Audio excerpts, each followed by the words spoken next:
কুমিল্লা নামেই বিভাগ হবে। এখানে কোনো বিভাগ হলে সেটা কুমিল্লার নামেই হবে। অনেক অপেক্ষার অবসান ঘটিয়ে এবার কুমিল্লা নামেই বিভাগ ঘোষণা হলো। দর্শক, আপনারা জানেন কুমিল্লা বিভাগ হওয়া নিয়ে আজ পর্যন্ত কত ঝামেলার সৃষ্টি হয়েছে। শেখ হাসিনার সময় কুমিল্লাকে বিভাগ দেওয়া হয় নাই। কুমিল্লাকে অন্য নামে বিভাগ দিতে চেয়েছিল শেখ হাসিনা, কিন্তু সেটা কুমিল্লার মানুষ কোনোভাবে মেনে নেয় নাই। এখন যখন আবার প্রধান উপদেষ্টার সময় আসলো, তখন আবার কুমিল্লা বিভাগ নিয়ে একটা আলোচনা, একটা সমালোচনা উঠলো। তখন আবার কুমিল্লা বিভাগ নিয়ে সবাই উঠে পড়ে লাগলো। এরই মধ্যে আসিফ মাহমুদ এবং হাসানাত আবদুল্লাহ বলেছে কুমিল্লাকে কুমিল্লা নামেই বিভাগ দেওয়া হবে। আর যখন কুমিল্লাকে কুমিল্লা নামে বিভাগ দেওয়া হবে, তখন নোয়াখালীরা উঠে পড়ে লাগলো কুমিল্লা নয়, নোয়াখালীকে বিভাগ চাই। কিন্তু এগুলো করে কোনো লাভ হয় নাই, কুমিল্লাকে কুমিল্লা নামেই বিভাগ দেওয়া হলো। 6টি জেলা নিয়ে কুমিল্লা নামেই বিভাগ হয়ে গেল। কুমিল্লা, ফেনী, চাঁদপুর, লক্ষ্মীপুর, নোয়াখালী এবং ব্রাহ্মণবাড়িয়া নিয়ে কুমিল্লা বিভাগ ঘোষণা হলো।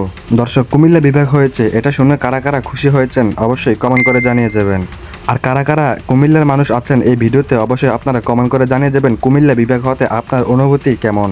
নোয়াখালীরা আন্দোলন করেছিল কুমিল্লাকে কুমিল্লা নামে বিভাগ দেওয়া যাবে না, বিভাগ হতে হবে নোয়াখালীতে। এই বিষয়গুলো নিয়ে যখন আন্দোলন চলতেছিল, সমালোচনা চলতেছিল, আলোচনা চলতেছিল, এরই মধ্যে প্রধান উপদেষ্টা কুমিল্লাকে কুমিল্লা নামে বিভাগ ঘোষণা করে দিয়েছে। এখন যারা মনে করেন কুমিল্লা নামে বিভাগ হওয়াটা ঠিক হয় নাই, তারা অবশ্যই কমেন্ট করে জানিয়ে যাবেন কোন কারণে কুমিল্লা বিভাগ হতে পারবে না বা কুমিল্লা বিভাগ।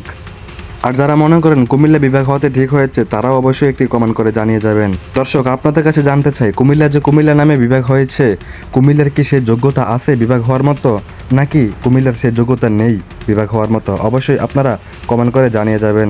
কুমিল্লা বিভাগ হতে কারা কারা খুশি সেটাও বলবেন, কুমিল্লা বিভাগ হতে কারা কারা খুশি নয় সেটাও বলবেন। আপনাদের সকলের মতামত আমি আজকের ভিডিওতে জানতে চাই। আমি আমাদের পক্ষ থেকে জানাই কুমিল্লাকে অভিনন্দন নতুন বিভাগ পাওয়ার জন্য।